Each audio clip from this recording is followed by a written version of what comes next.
सिर्फ 5 से 10% लोग ही ऐसा कर पाते हैं। इस एज के बाद 70% लोग दूध नहीं पचा पाते। 5 लाख में से एक व्यक्ति को अपने दिल की आवाज़ सुनाई देती है।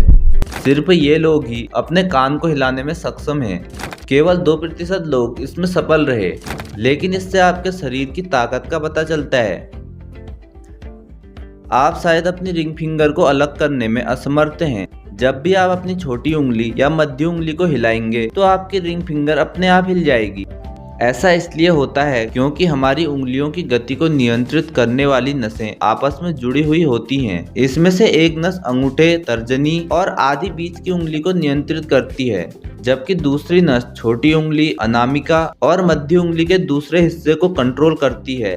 ये दोनों नसें आपस में इतनी जुड़ी हुई होती हैं कि बिना बाकी उंगलियों को हिलाए रिंग फिंगर को हिलाना बहुत मुश्किल है। प्रैक्टिस से आप इसे बहुत आसानी से कर सकते हो। क्या आपके लिए अपनी जीभ से नाक को छूना संभव है?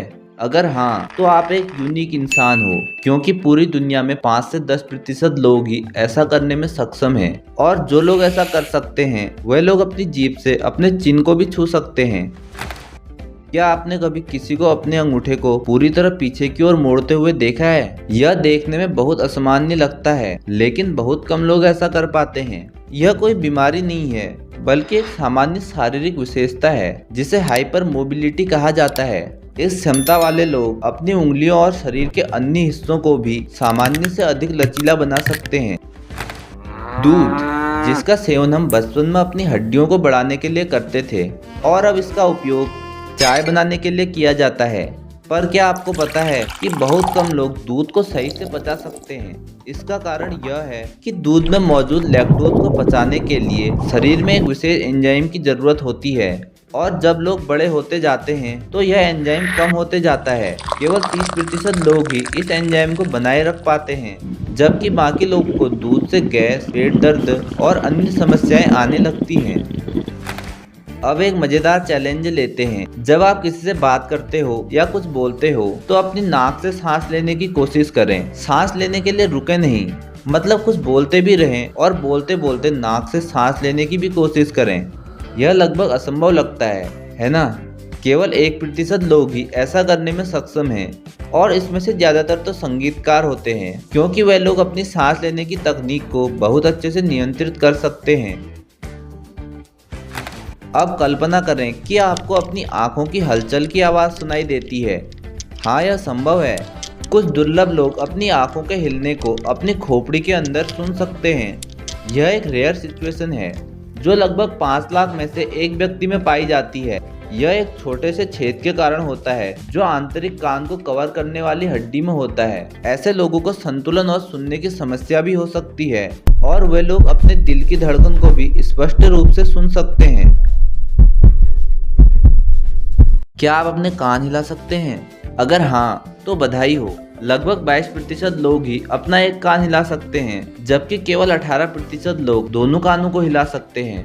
वैज्ञानिकों का मानना है कि हमारे पूर्वज कानों को आसानी से हिला सकते थे ताकि वे अपने आसपास की आवाजों को बेहतर ढंग से सुन सकें। हालांकि आज के समय में इसकी कोई जरूरत नहीं होती, लेकिन कुछ लोग का दावा है कि हर कोई अपने कान को हिलाना सीख सकता है। इसमें बस टाइम और प्रैक्टिस की जरूरत है।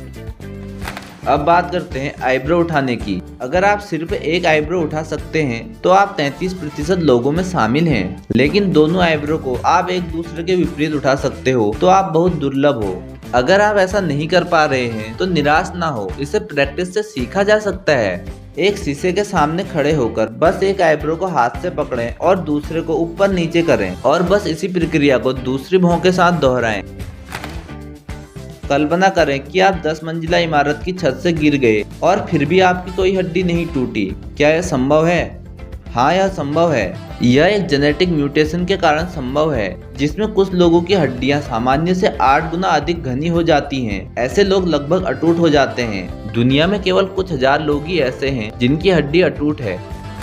अपने हाथ को बढ़ाएं और कोहनी के मोड़ पर एक अंगूठी रखें, फिर अपनी हथेली को घुमाएं। यदि अंगूठी नहीं गिरी तो आप एक रेयर पर्सन हो। कुछ लोग कहते हैं कि केवल 2% लोग ही ऐसा कर सकते हैं। अभी तक वीडियो को लाइक करके चैनल को सब्सक्राइब नहीं किया तो जल्दी से कर लीजिए। हमारी आंखें लाखों रंग और शेड्स को देखने में सक्षम होती हैं और आंख के अंदर 3 प्रकार के शंकु होते हैं, लाल, हरा और नीला, जिससे हमें रंग दिखाई देते हैं। लेकिन कुछ लोगों की आंखों में एक अतिरिक्त शंकु होता है जिससे वे आम लोगों से अधिक प्रकार के रंग देख सकते हैं। इस अतिरिक्त शंकु के प्रकार को टेट्राक्रोमेट्स कहा जाता है। हम कल्पना भी नहीं कर सकते हैं कि दुनिया उनको कैसी दिखाई देती होगी, क्योंकि दूसरों की तुलना में उन्हें लाखों अधिक रंग दिखाई देते हैं। दिलचस्प बात तो यह है कि पहले के समय में अधिकांश स्तनधारियों की आंखों में 4 प्रकार के शंकु हुआ करते थे, लेकिन जैसे जैसे विकास होते गया और समय के साथ एक शंकु धीरे धीरे खो गया। हम में से 90% लोग दाएं हाथ के हैं और केवल 10% बाएं हाथ के हैं, लेकिन ऐसे लोग का भी एक छोटा सा प्रतिशत है जो दोनों हाथों का समान रूप से उपयोग कर सकते हैं। क्या आप दोनों हाथों से लिख सकते हैं? अगर हाँ तो कॉन्ग्रेचुलेसन, आप उन रेयर 1% लोगों में आते हैं जिन्हें उभयहस्त कहा जाता है। इसमें लिखना और पेंटिंग से लेकर सारे काम शामिल हैं जो सिर्फ 1% लोग कर सकते हैं। प्रतिशत ना बोल के अगर मैं वैसे बताऊं तो लगभग 8 करोड़ लोग दोनों हाथों से लिख सकते हैं। यदि आप देखना चाहते हो कि आप इन 8 करोड़ लोगों में आते हो या नहीं, तो एक आसान सा टेस्ट करें। किसी वाक्य को दोनों हाथों से लिखने का प्रयास करें या फिर अपने दोनों हाथों से एक एक करके एक गोला बनाएं। यदि दोनों हाथों की लिखावट और गोले में ज्यादा कोई अंतर नहीं है तो आप वास्तव में एक रेयर पर्सन हो। वैसे व्यायाम दिमाग के गोलार्ध को संतुलन करने के लिए भी बहुत अच्छा है। क्या आप बिना गर्म कपड़े पहने ठंड को सहन कर सकते हैं? अधिकांश लोग मौसम के अनुसार अपने कपड़ों को बदलते हैं। ठंड लगने पर गर्म कपड़े पहनते हैं और गर्मी में हल्के कपड़े पहनते हैं, लेकिन कुछ लोग ऐसे भी होते हैं जिन्हें कड़ाके की ठंड में भी ज्यादा फर्क नहीं पड़ता। वे बिना किसी परेशानी के बर्फीली ठंड में सिर्फ स्विमिंग सूट पहनकर बाहर घूम सकते हैं, बर्फ में नंगे पांव खड़े हो सकते हैं, यहाँ तक कि जमी हुई झील या नदी में भी तैर सकते हैं। ऐसे लोगों में अपने शरीर को तापमान के अनुकूल बनाने की क्षमता होती है, जिसे वे सालों तक अभ्यास के माध्यम से विकसित करते हैं। यह योग और ध्यान की तकनीकों के माध्यम से भी सीखा जा सकता है। क्या आप अपनी उंगलियों को अलग अलग दिशाओं में फैला सकते हैं? तर्जनी और मध्य उंगली को एक रखें और रिंग फिंगर और छोटी उंगली को विपरीत दिशा में फैलाने की कोशिश करें। अगर आप इसे आसानी से कर पा रहे हैं तो शायद आप एक अच्छे संगीतकार बन सकते हो, क्योंकि आपकी हथेली की सारी नसें अच्छे से विकसित हैं।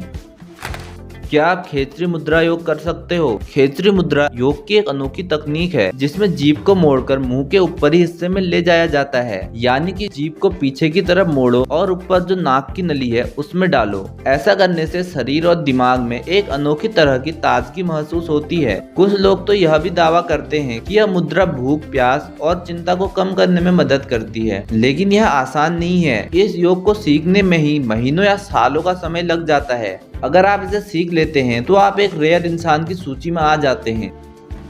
क्या आप बिना हाथ या घुटनों का सहारा लिए जमीन से उठ सकते हैं? यह सुनने में बहुत आसान लगता है, लेकिन इसमें आपकी शारीरिक ताकत का पता चलता है। इसे सीटिंग राइजिंग टेस्ट कहा जाता है। इस टेस्ट में आपको जमीन में बैठना होता है और फिर वीडियो को लाइक करके बिना हाथों और घुटनों का इस्तेमाल किए सीधा खड़ा होना होता है। अगर आप ऐसा कर लेते हैं तो आपकी मांसपेशियां मजबूत हैं और आपका हृदय भी स्वस्थ है। लेकिन आपको ऐसा करने में कठिनाई होती है, तो आपको अपने फिटनेस पर ध्यान देने की जरूरत है।